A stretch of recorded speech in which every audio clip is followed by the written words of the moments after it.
mapagpalang umaga po sa ating lahat.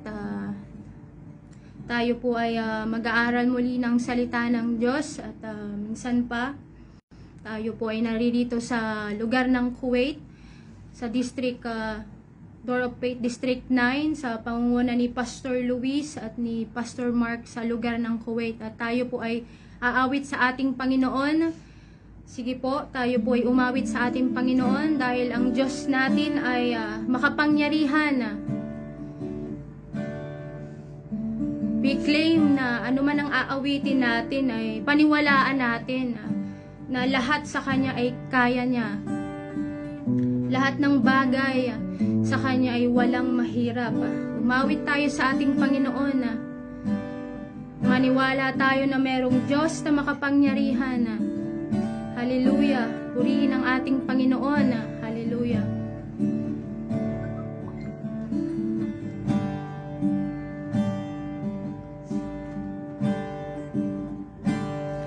Higit sa aking kailangan,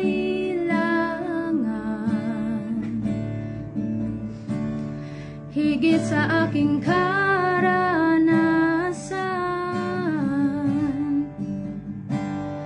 higit sa aking isipin ay kaya mong gawin. Higit sa aking kalakasan, ni minsan ay hindi na kulang. Higit sa aking isipin ay kaya mong gawin.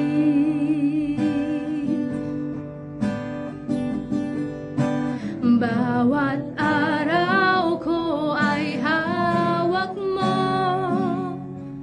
di mangangamba sa piling mo. Bawat araw, bawat araw ko ay hawak mo, di mangangamba sa piling mo.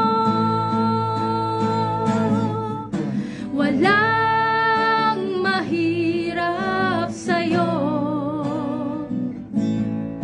walang mahirap sa'yo.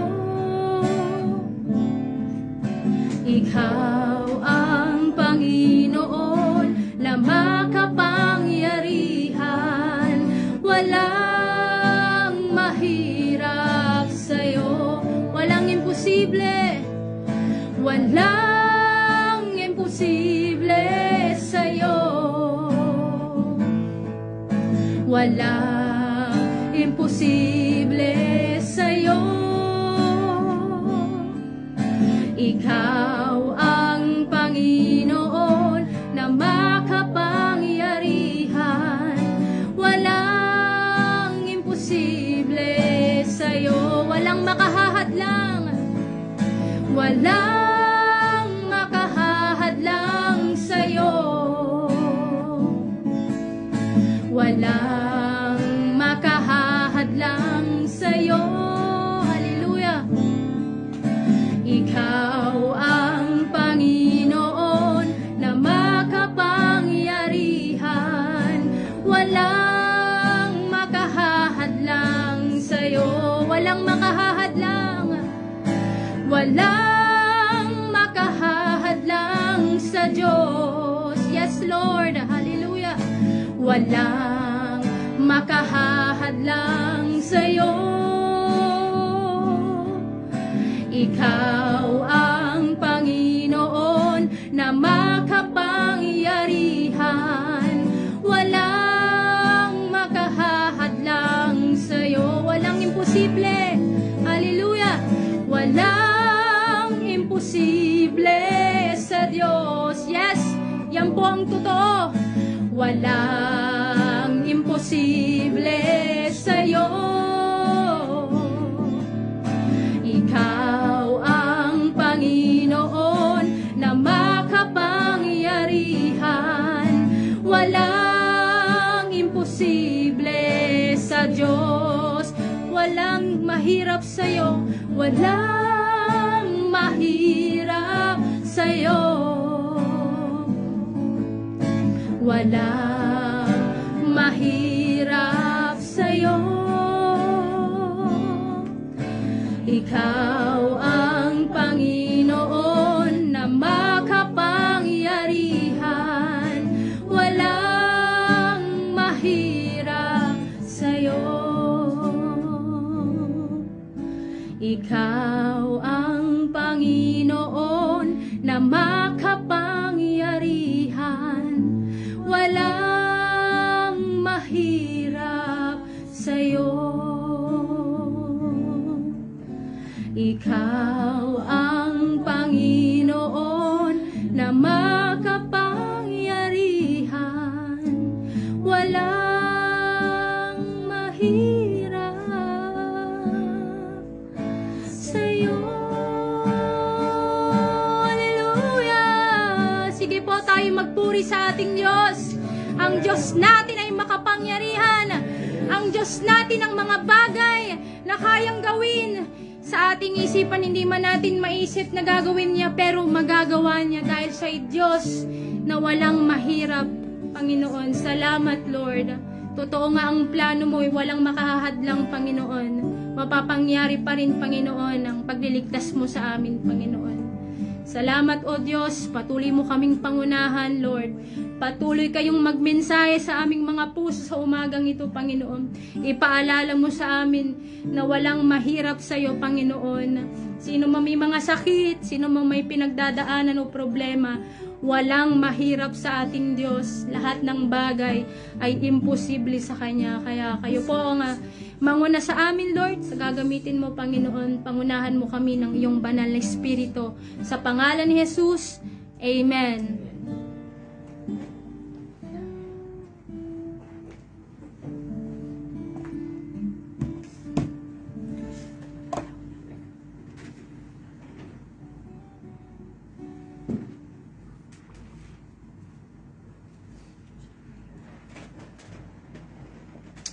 Praise God, purihin po ang Diyos. Isang mapagpalang umaga sa buhay ng bawat isa po sa atin. Pinabati ko po ang bawat isa ng Merry Christmas and Happy New Year po. Salamat sa kabutihan ng Panginoon na laging sumasagana yung biyaya, pag-ibig ng Diyos ay palagi nating nararanasan mula noon hanggang ngayon. Yung pag-ibig ng Diyos ay hindi po nagbabago. Kaya salamat po. Bago tayo mag-aral ng salita ng Diyos, tayo po ay unay manalangin. Aming Diyos, aming Ama na makapangyarihan po sa lahat, Diyos na may lalang ng langit at lupa, Diyos na nagkaloob ng buhay, nag-alay ng buhay upang maging katubusan ng sangkatauhan. Salamat, Panginoon, sa dugo po ninyo na siyang namamagitan sa amin at sa inyo. Without your blood, Panginoon, kung wala ang iyong pong dugo, wala kami, Panginoon, kapatawaran sa amin pong mga kasalanan. Kaya salamat po, Panginoon, kung bakit kami nakakalapit po sa inyo sa umagang ito dahil may dugo ng inyo pong bugtong na anak na siyang naghugas ng amin pong mga kasalanan. Kaya salamat po, Panginoon, muli sa pag-aaral ng inyo pong mga salita sa umagang ito. Patuloy ng Espiritu mo po ay mag-manifest, Panginoon, sa buhay ng bawat isa po sa amin. Magministeryo, Panginoon, sa buhay ng bawat isa po sa amin. Salamat ang mga salita mo muli na mapapakinggan namin pag-aaralan sa umagang ito. Siyang magbigay ng tibay muli, Panginoon, upang patuloy kami, Panginoon, makapamuhay sang-ayon po sa nais ng inyo pong mga salita. Salamat po. Purihin kayo, dakilain kayo, sambahin kayo sa pangalan ng Ama, ng Anak, ng Banal na Espiritu Santo.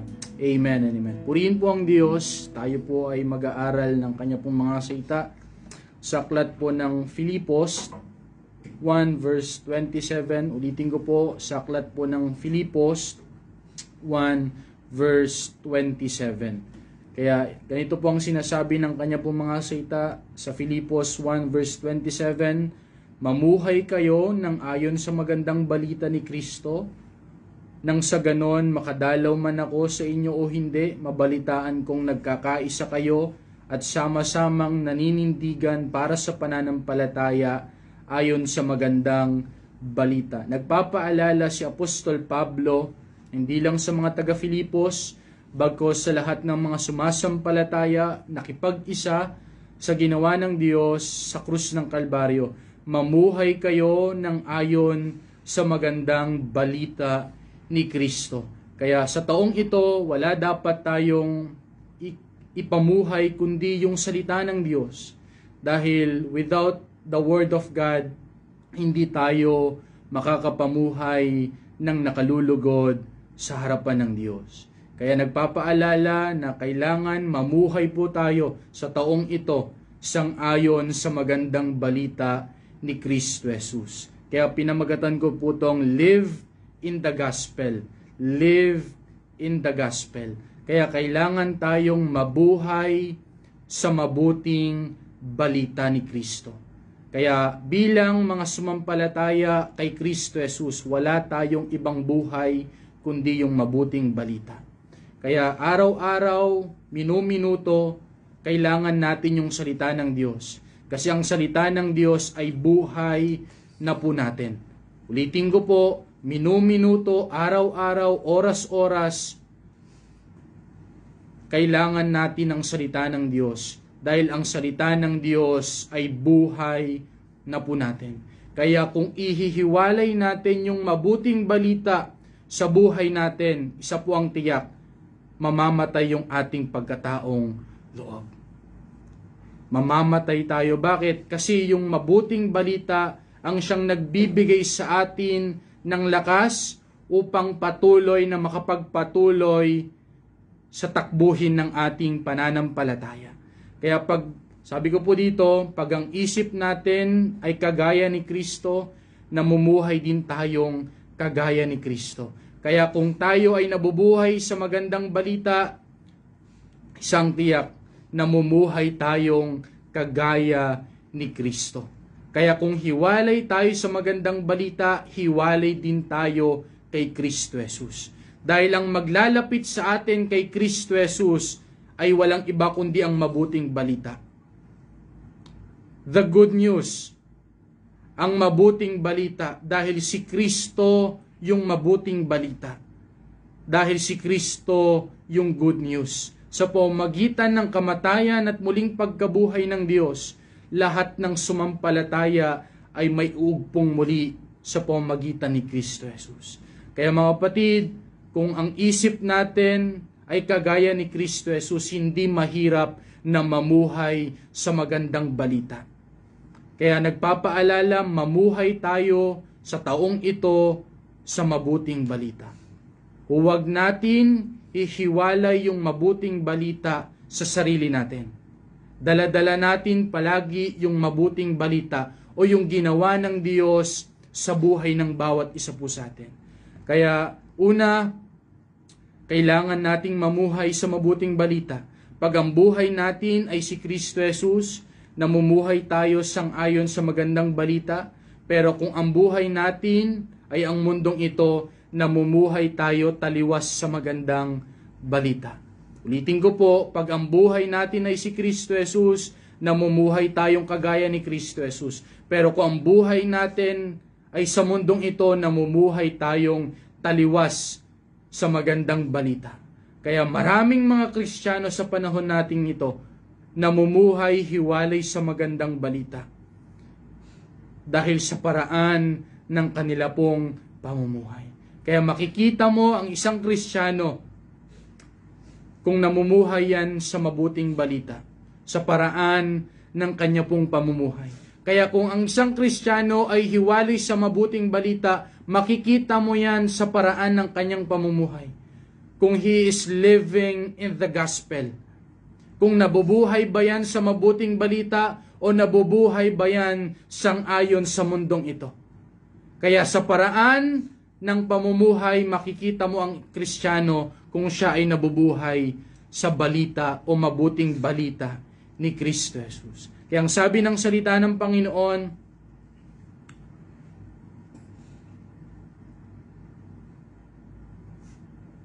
sa Ephesians 5 verse 1 hanggang 2, Yamang kayo'y mga anak na minamahal ng Diyos, tularan ninyo siya, mamuhay kayo ng may pagmamahal tulad ni Kristo. Dahil sa kanyang pagmamahal sa atin, inialay niya ang kanyang buhay bilang mabangong alay at handog sa Diyos. Kaya nagpapaalala ang salita ng Panginoon, yamang tayo'y mga anak ng Diyos. Ano ang kailangan nating tularan? Tularan po natin yung pamumuhay ni Kristo Jesus. Tularan natin kung paano namuhay ang Panginoon sang-ayon sa mabuting balita. Ano daw? Nang may pagmamahal tulad ni Kristo, dahil sa kanyang pagmamahal sa atin, inialay niya ang kanyang buhay bilang mabangong alay at handog sa Diyos. Kaya kung tayo ay namumuhay sa mabuting balita, handa natin ialay yung buhay natin para sa mabuting balita. Nakatulad ni Apostol Pablo, handa siyang magpagapos para sa mabuting balita. Handa siyang mamatay para sa mabuting balita. Handa niyang ialay yung buhay niya para sa mabuting balita. At ganun din po tayo. Kung tinutularan natin yung pamumuhay ni Kristo, handa natin ialay yung buhay natin para sa mabuting balita. Hindi natin ipagkakait yung buhay natin para sa mabuting balita.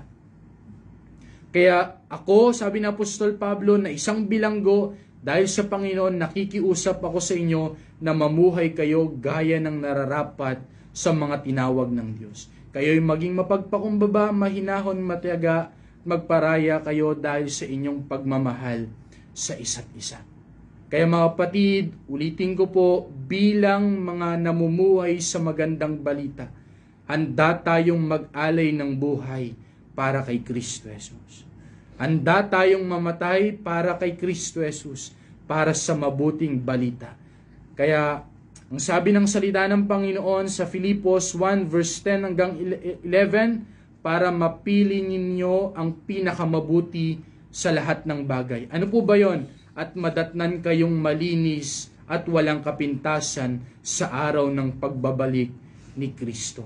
Kaya mga kapatid, pag tayo ay nabubuhay sa magandang balita, pinipili natin yung nakalulugod, yung pinakamabuti. Ano yon? Yung madatnan tayong malinis at walang kapintasan sa araw ng pagbabalik ni Kristo Jesus.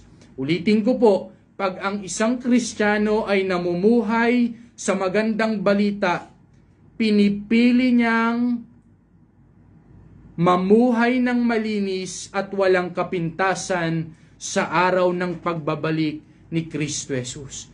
At mapuspos nawa kayo ng mga katangiang ipagkakaloob ni Kristo sa inyo para maparangalan at mapapurihan ang Diyos. Kaya purihin ang Panginoon pag ang mabuting balita ay buhay ng isang Kristiyano, pinipili niyang mamuhay ng may malinis para sa pagdating ng Diyos ay madatnan siyang walang kapintasan. Kaya mga kapatid ko sa Panginoon, sa taong ito, piliin natin na mamuhay sa mabuting balita. Dahil ang pagbabalik ng Diyos ay malapit na. Kaya ulitin ko po, piliin nating mamuhay ng may malinis at walang kapintasan. Ang sabi ng 1 John 2 verse 6, 1 John 2 verse 6, sino mang nagsasabing nananatili siya sa Diyos, dapat mamuhay tulad ng pamumuhay ni Kristo Jesus. Kaya, ang sino mang nagsasabi na siya ay nananatili sa Diyos ay dapat hindi siya hiwalay sa pamumuhay ni Kristo Jesus.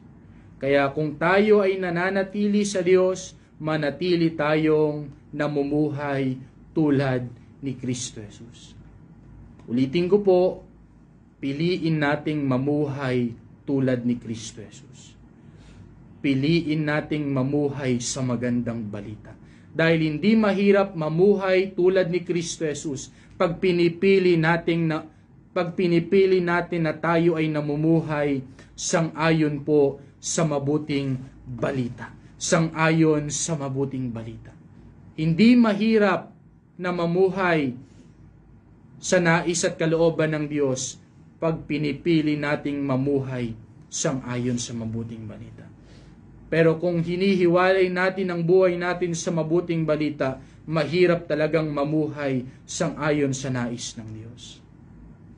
Kaya ang sabi ng salita ng Panginoon sa 1 Thessalonica 2 verse 12, pinayuhan namin kayo, pinalakas namin ang inyong loob, at inatasan, ang sabi ng Apostol Pablo, at inatasan na mamuhay ng nakalulugod sa paningin ng Diyos na tumawag sa inyo, upang mapabilang sa kanyang kaharian at kalwalhatian.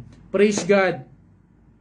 Pinapaalalahanan tayo ni Apostol Pablo, inaatasan tayo ni Apostol Pablo sa taong ito na mamuhay tayong nakalulugod sa paningin ng Diyos, na tumawag po sa atin, na nagpatawad, naglinis ng atin pong mga kasalanan, nagbigay ng bagong buhay, nag-aring matuwid at ganap po sa atin. Binibigyan tayo, inaatasan tayo na mamuhay ng nakalulugod sa paningin ng Diyos. Inaatasan tayong magbigay lugod sa Diyos. Nagbibigay sa panahong ito, marami sa atin na nagbibigay lugod sa tao pero hindi nagbibigay lugod sa Diyos. Ulitin ko po, marami sa panahong ito, maraming mga Kristiyano nagbibigay lugod sa tao pero hindi nagbibigay lugod sa paningin ng Diyos. Sa paraan ng ano po, Pastor? Sa paraan ng kanilang pamumuhay. Maraming mga Kristiyano na taliwas ang pamumuhay sa magandang balita, sa paraan ng kanilang hinahakbangan. Kapatid, hindi nagbibigay lugod yan sa Diyos. Hindi yan nagbibigay lugod sa Diyos. Pag taliwas ang pamumuhay sa magandang balita, kahit kailan hindi tayo magbibigay lugod sa Diyos. Kaya ang sabi ng salita ng Panginoon sa Matthew 6 verse 33, ngunit higit sa lahat, bigyang halaga ninyo ang kaharian ng Diyos at ang pamumuhay ng ayon sa kanyang kalooban. Ibibigay niya sa inyo ang lahat ng mga bagay na ito. Ulitin ko po, ngunit higit sa lahat, bigyan po natin ng halaga ang kaharian ng Diyos at ang pamumuhay ng ayon sa kanyang kalooban. Ano daw yung ibibigay sa atin ng Diyos? Ibibigay niya sa inyo. Yun ang gusto natin eh. Ibibigay niya sa inyo ang lahat ng mga bagay na ito. Hindi material, bagkus mga spiritual yung kailangan natin. Kapatid, hindi mga material na bagay, bagkus mga bagay na pang spiritual yung ibibigay ng Diyos sa atin. Kung tayo ay namumuhay sang-ayon sa kalooban ng Diyos. Susunod na lamang yung material. Susunod na lamang ang mga bagay sa mundong ito. Pero ang unang ibibigay sa atin ng Diyos, pag namumuhay tayo sang-ayon sa kalooban ng Diyos, ay yung mga bagay na pang-spiritual. Para makapamuhay tayo sang-ayon sa mabuting balita. Kasi kung walang mga bagay na pang-spiritual, mahirap mamuhay sang-ayon sa mabuting balita. Kaya ibibigay ng Diyos ang lahat ng bagay na pang-spiritual upang makapamuhay tayo sang-ayon sa mabuting balita. Kaya ang sabi ng salita ng Panginoon sa Santiago 1 verse 22 hanggang 23, alam po natin ito, mamuhay kayo ayon sa salita ng Diyos. Kung ito'y pinapakinggan lamang ninyo, ngunit hindi na isasagawa, dinadaya ninyo ang inyong sarili. Amen. Sapagkat ang nakikinig ng salita, ngunit hindi sumusunod dito, ay katulad ng isang taong tumingin sa salamin. Kaya mga kapatid, mamuhay tayo sang-ayon sa salita ng Diyos. Hindi lang basta natin napakinggan ang salita ng Diyos, bagkus handa nating isagawa yung napakinggan nating salita. Kaya handa nating ipamuhay yung mabuting balita. Kaya pangalawa, nating makikita, manindigan po tayo sa ating pananampalataya. Sa taong ito, sama-sama po tayong manindigan sa ating pananampalataya. Hindi lang basta tayo namumuhay sa magandang balita, bagkus lahat tayo sama-samang maninindigan sa pananampalatayang tinanggap natin sa Diyos. Kaya bakit tayo kailangan manindigan sa pananampalataya? Dahil ito lamang po yung meron tayo upang magkaroon tayo ng ugnayan sa Diyos. Kung walang pananampalataya, walang ugnayan ng tao sa Diyos. Kaya sama-sama po tayo na manindigan sa taong ito sa pananampalataya na tinanggap natin sa Diyos. Hindi lang sa mabuting balita, bagkus sa pananampalataya na meron tayo. Nang sabi ng salita ng Panginoon sa Hebrews 11 verse 6, hindi makakapagbigay lugod sa Diyos ang taong walang pananampalataya, dahil ang sino mang lumalapit sa Kanya ay dapat maniwalang may Diyos at nagbibigay siya ng gantimpala sa mga taong humahanap sa Kanya. Kaya ang pananampalataya na meron po tayo ay ang dahilan kung bakit tayo makakalapit sa Diyos. Kaya lahat po tayo sa taong ito sama-samang manindigan sa pananampalataya. Huwag natin babaliwalain yung pananampalatayang tinanggap natin sa Diyos. Dahil unang nakipaglaban sa pananampalataya na meron tayo ay walang iba kundi yung anak ni Kristo Jesus na nag-alay ng buhay sa bawat isa po sa atin. Namatay sa kalalagayan po natin. Kaya mga kapatid ko sa Panginoon, magbibigay lugod ang isang tao kung siya ay may pananampalataya. Kaya kung itatakwil ng isang tao o isang mananampalataya ang kanyang pananampalataya, hindi na siya magbibigay lugod sa Diyos. Kaya kung bakit tayo nakakapagbigay lugod sa Panginoon sa oras na ito, because we have faith in Christ.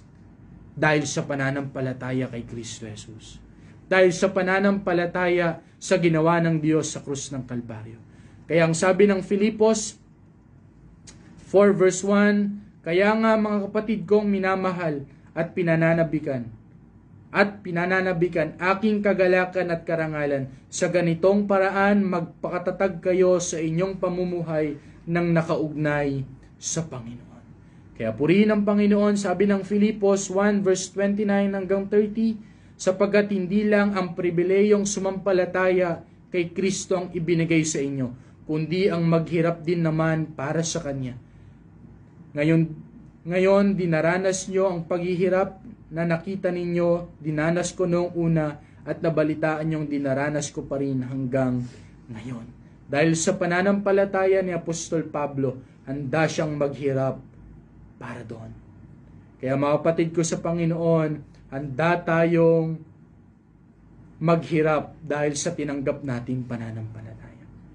Kaya ang sabi ng salita ng Panginoon, 1 Timothy 6 verse 12, ipaglaban mo ng mabuti ang pananampalataya.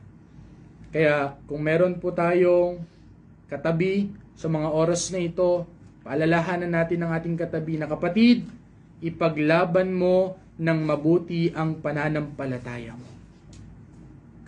Kaya mga kapatid, ipaglaban po natin ng mabuti sa taong ito yung ating pananampalataya. Panghawakan mo ang buhay na walang hanggan, dahil dyan ka tinawag ng Diyos nang ipahayag mo sa maraming saksi ang iyong pananalig kay Kristo. Purihin ang Diyos. Sama-sama tayo sa taong ito na manindigan sa atin pong pananampalataya. Kaya sama-sama tayong ipaglaban ng mabuti ang ating pananampalataya. Panghawakan natin ang buhay na walang hanggan sa taong ito.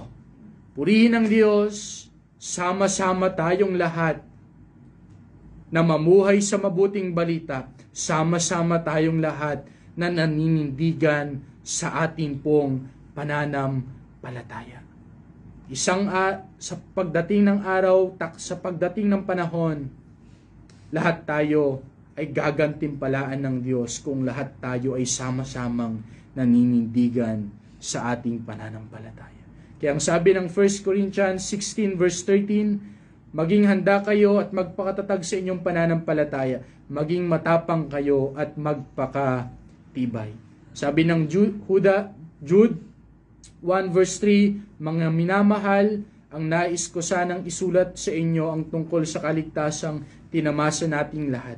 Ngunit nakita ko kung ang kailangang isulat sa inyo ay isa pang panawagan sa inyo. Ipaglaban ang pananampalatayang ipinagkaloob minsan at magpakailan pa sa mga banal. Lahat tayo ay tinawag na banal ng Diyos nung tayo ay sumampalataya. Kaya sama-sama tayong ipaglaban ang pananampalatayang ipinagkaloob minsan pa ng ating Diyos. Kaya dito na po ako magtatapos sa Colossus 1 verse 23, subalit kailangan nyong manatiling tapat at matatag sa inyong pananampalataya. At huwag pabayaan mawalang pag-asa dulot ng magandang balita na inyong narinig. Niloob ng Diyos na kung si Apostol Pablo ay maging lingkod para sa magandang balita na ito, na ipinangaral sa lahat ng tao sa buong daigdig. Kaya purihin ang Diyos. Una natin natutunan sa umagang ito, mamuhay po tayo sa mabuting balita. At pangalawa, sama-sama tayong manindigan sa atin pong pananampalataya. Kaya, if we live in the gospel, we live in the good news, and we live by faith. Kaya purihin ang Diyos, purihin po ang Panginoon. Happy New Year po sa buhay ng bawat isa po sa atin. Dakila yung katapatan ng Diyos, kung paano tayo itinawid ng Diyos, maging ganun din po sa taong ito. Ang Diyos ang magbigay sa atin ng tagumpay sa taong ito. Kaya purihin ang Panginoon, tayo po'y manalangin.